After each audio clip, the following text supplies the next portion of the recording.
alright. I finally watched Attack of the Teen Titan. Yes, that's what I'm calling it. That was my joking title for the show. And funnily enough, little did I know that it was actually an appropriate title, Attack of the Teen Titan. Alright, so I've watched 13 episodes of this thing here. Also, my goofy title and not knowing that it was actually true is probably an indication of how much I didn't know about the show. I didn't really know much of anything. I if you showed me a picture of like one of the three main characters, I'd probably remember what their name was. And I know that everything sucks and people die. And there's giant naked people. That's about all I knew. So, I like it. I've been liking it. I forget how many episodes there are from the season that's been out so far, but I've watched 13. So, I've seen enough to gauge a perspective. I was originally going to do, I had an idea to just do a Kirblog about it when it premiered on Adult Swim a little while ago, but I thought, you know what, after watching the first episode, I'm like, okay, this is cool, I like it, but I haven't seen enough to make a full judgment yet. All I have is, like, intrigue, so I held off, but, yeah. So, it's interesting. I don't think I've talked about this on the show before, but with a lot of big anime shows like these, like the ones that just take over the goddamn world, I tend to wait until the dub comes out. Partially for moral reasons, because I want to wait until there's an official release out instead of watching it illegally. Although thankfully now that's not as much of an issue because there's simulcasts and legal streams and everything with like Hulu and Crunchyroll and all that stuff. But yeah, I tend to just kind of wait, and also the other reason is, and I guess probably the bigger reason, is because I like to wait until the hype dies down a little bit, so there's less fandom wank happening, if you know what I mean. I've watched a lot of shows like these where it's the big thing of the year or every couple of years or whatever, and I like what's another example, like Haruhi Suzumiya, the Melancholy of Haruhi Suzumiya. I remember that was like the big show that just took over the freaking entire internet, followed immediately by Lucky Star, which Lucky Star didn't really get into. But Haruhi, I own that show because I liked it and I thought it was good. And I'm like, okay, I see why people like it. I don't see why this is the second coming of Jesus. And that tends to be what my sort of outlook on these things are. But I will say, and with Attack on Titan, I'm also not jizzing my pants over it. I'm not like, oh my god, this is my new favorite thing ever made. But I will say this is the first show I think I've seen in that sort of realm that I think lives up to the hype. Because I get why, just from watching these 13 episodes, I get why people like it so much. And there's a bunch of reasons, some that are probably less favorable than others, but I think the main reason that I think just anybody, including people who aren't even necessarily into anime, are big into it, is because it's very easy to relate to. It's very, very easy to relate to.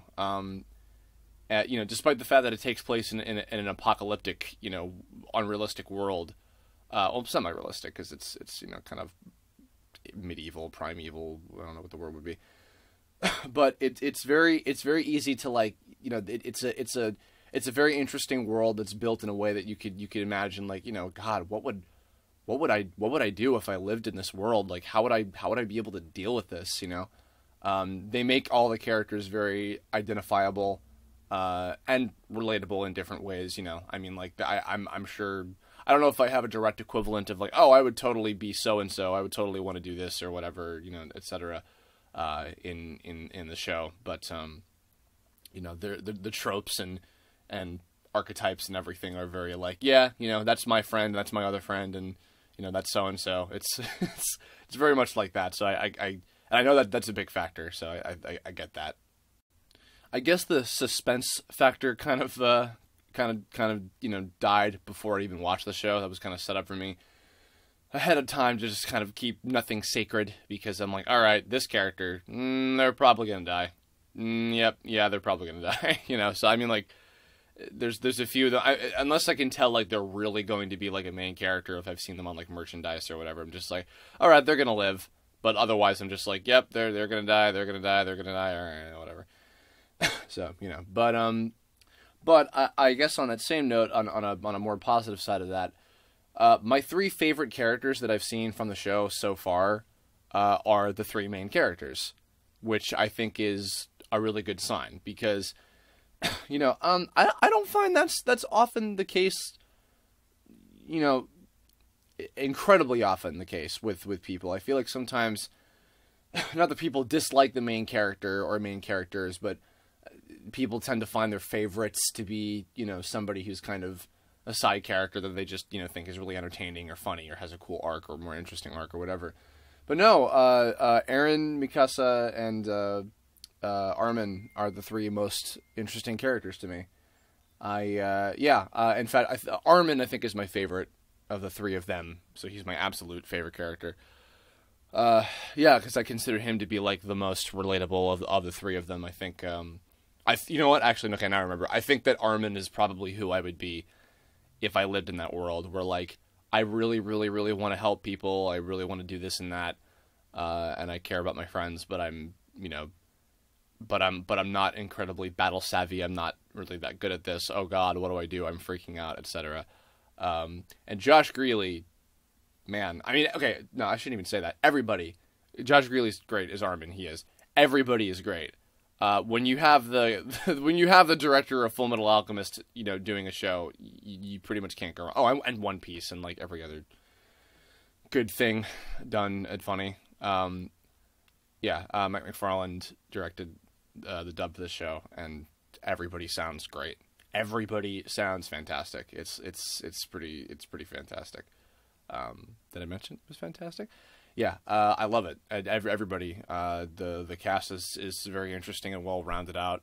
Nothing too expected. Even I know people were kind of rolling their eyes, and maybe even I was a little bit when they announced Bryce Papenbrook on Eren, and my God, I was surprised beyond my wildest imagination by, like, yes, obviously he's played a bunch of main characters in a lot of things before, but I've never heard a performance like what he's given for Eren.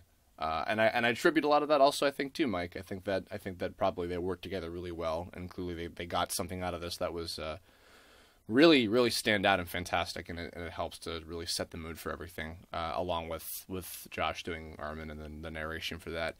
And Trina Nishimura on Mikasa, who I think some people have even told me, Mike Lucas told me that, like, she's kind of monotone in Japanese, and apparently Trina is a little bit more emotional, which I don't mind. It kind of works.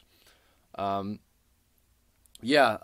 three of them as characters I find to be really, really intriguing. It's funny, too.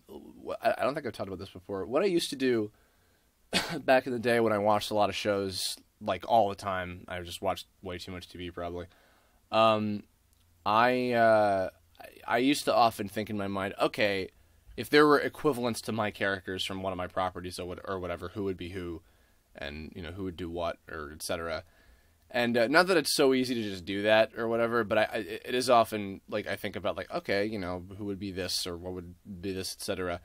And it's kind of inspiring in that way because it can make you think about, different. It's almost like an exercise in thinking of different scenarios to put those characters through, and how they would react to it and what they would do, and etc. I find that kind of interesting, and I think that could be a big help with building character development. Also, I like Dot Pixis a lot too. I think he's pretty cool.